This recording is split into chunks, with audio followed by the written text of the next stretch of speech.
నమస్తేనే. నమస్తేనే. ఏం పేరే? నా పేరు మొలుగురు చంద్రమౌళి, మాదనపేట. మొన్న మాజీ సర్పంచ్ని. మాజీ సర్పంచ్. మొన్నటి సర్పంచ్. ఎంత ఉంది భూమి? నాకు ఒక 7-8 ఎకరాల దాకా ఉంటుంది. 7-8 ఎకరాలు. 7-8 ఎకరాల దాకా ఉంటుంది. ఎట్లుంది ఇది? ఏదో యూరియా అది ఇది అని చెప్పి ఈ మధ్య బాగా ఈ నర్సంపేట ఏదైనా బాగా గొడవ జరిగినట్టుంది నర్సంపేట. యూరియా అనేది దొరుకుతలేదే, అనేకమైన ఇబ్బందులు అవుతాయి. రైతు అనేటోనికి నిత్యావసర వస్తువు. మన రైతు మనకు మనిషి అయితే ఎట్లా తింటారో రైతు అనేటోనికి యూరియా కావాలి. అంటే యూరియా అంటే పంటలు వేసిందంటే దానికి 15 రోజుల తర్వాత యూరియా కావాలి. యూరియా ఇప్పుడు వేయకపోతే పత్తి గూడ రాలిపోతుంది. ఇప్పుడు సమయం అప్పుడు వేయాలి. అది మంచి అదునంబడి యూరియా వేస్తే కాయలు కత్తుంది. అది అదును దాటిపోయినాక పూత రాలిపోతుంది, గూడ రాలిపోతుంది, పని చేయదు. ఇప్పుడు వరల కోసం నాట్లేసి 15 రోజులు 20 రోజులు అవుతాయి. యూరియా ఇవ్వాలి.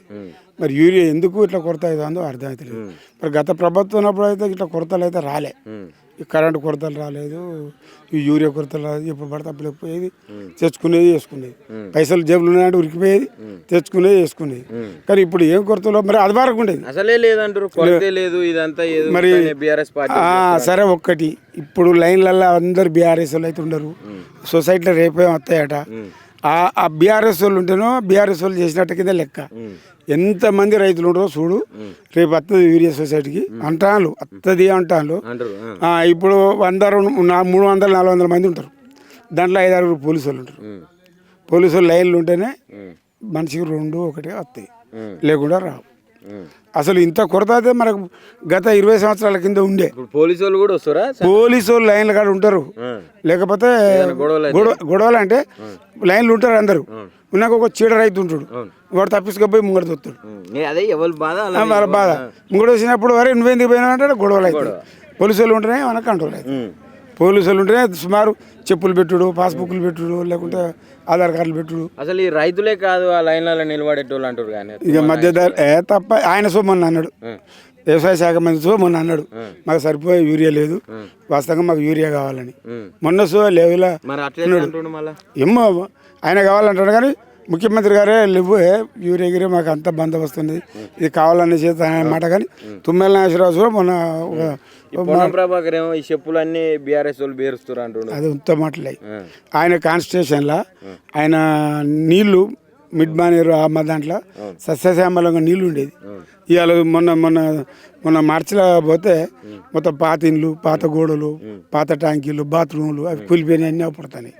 అది వరకు ఎట్లుంటుంది వేమరాడ పోతే రెండు అవి ప్రాజెక్టులు చూస్తే బ్రహ్మాండంగా అనిపించాయి. మొత్తం సస్యశ్యామల నీళ్ళు.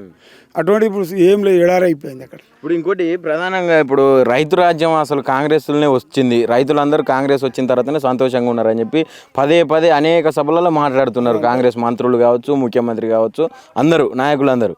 మరి ఎందుకు కాంగ్రెస్ ప్రభుత్వం వల్ల ఇలాంటి ఇబ్బందులు పడుతున్నారు? అసలు ఒక మాట ఏంటంటే, ఇప్పుడు తల్లికి సోయి ఉంటుంది.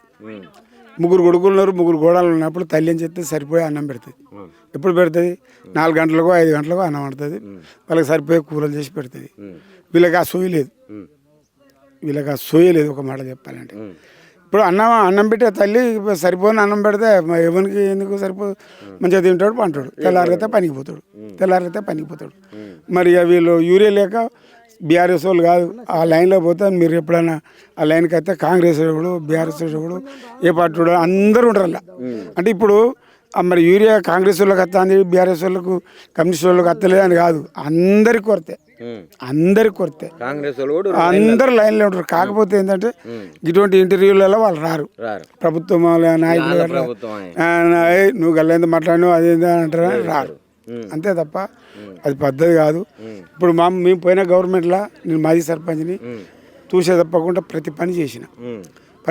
పని చేసి ఆ మనూరు మనబడి ఊళ్ళో పని రాలేదు. 44 లక్షల నాకు ఎంబీలు రికార్డ్ అయి ఉన్నాయి. 44 లక్షల బిల్లు ఆగినాయి. ఎంబీలు రికార్డ్ ఉన్నాయి.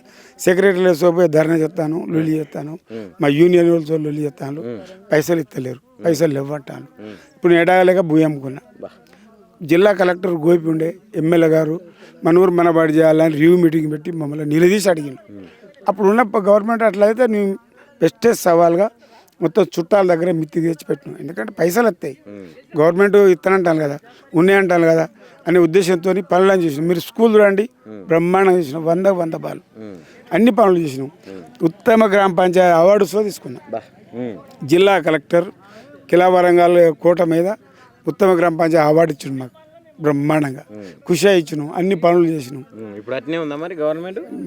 ఎక్కడిది గవర్నమెంట్ లేవు, మాకు పైసలు ఎత్తలేవు.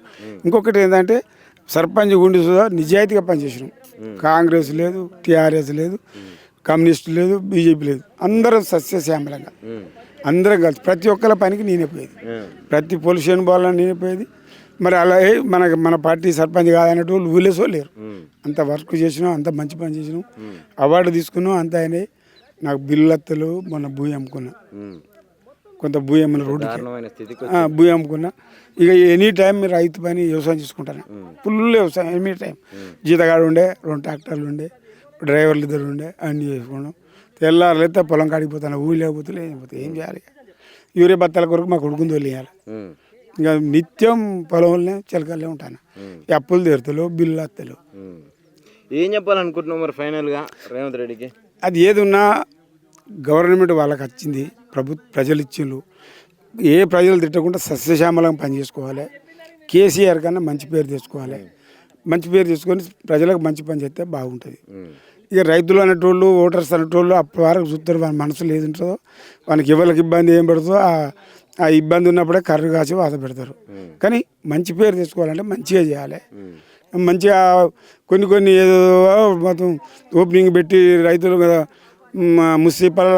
ముస్సి అది అని పెద్ద ఘోరంగా పనులు చేస్తాం. కానీ రైతులను పట్టించుకునే నాది రైతు లేడు, రైతు బీమా లేదు, రైతు బంద్ లేదు, కళ్యాణ లక్ష్యం లేదు. నేను సర్పంచ్ ఉన్నప్పుడైతే ఎన్నో కర్మ తక్కువ చనిపోతే రైతు 1 నెల లోపల 5 లక్షల రూపాయలు ఇప్పించి రైతు బీమా. రైతు బంద్ అయితే ఖచ్చితంగా మే జూన్ వరకు పైసలు పడేది. మేము అడగపోయేది అని అది చెప్పే పైసలు పడేది.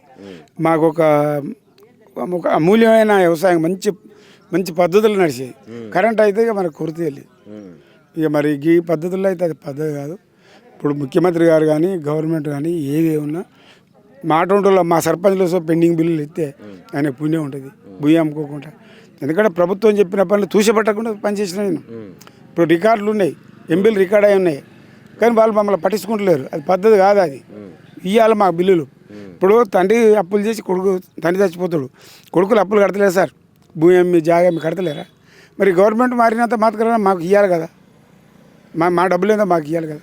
మేము చేసిన పని నాణ్యత ఉన్నదా లేదా, అబద్ధమా నిజమా, రికార్డులు ఉంటాయి కదా అన్నీ. కానీ మాకు ఇవ్వాలి, ఇస్తలేరు. అది కరెక్ట్ కాదు. అది ఇప్పటికైనా గవర్నమెంట్ దయచేసి కోరేదంటే పెండింగ్ బిల్లులు ఏమన్నా మాకు ఇవ్వాలి, రైతులను ఆదుకోవాలి. రైతుకు సకాలంలో యూరియా బాని మందులు కానీ, ఇప్పుడు యూరియా బత్తా కావాలని పోతే దుకాణాలలో పోటీ, నాన్ యూరియా, నాన్ డిఏపి, ఏదో అడ్డమైన గుళికలు ఇట్లా పోటీ పెట్టి బత్తాలు ఇస్తాను. ఆ బత్తాలు ఏంది 220, 320.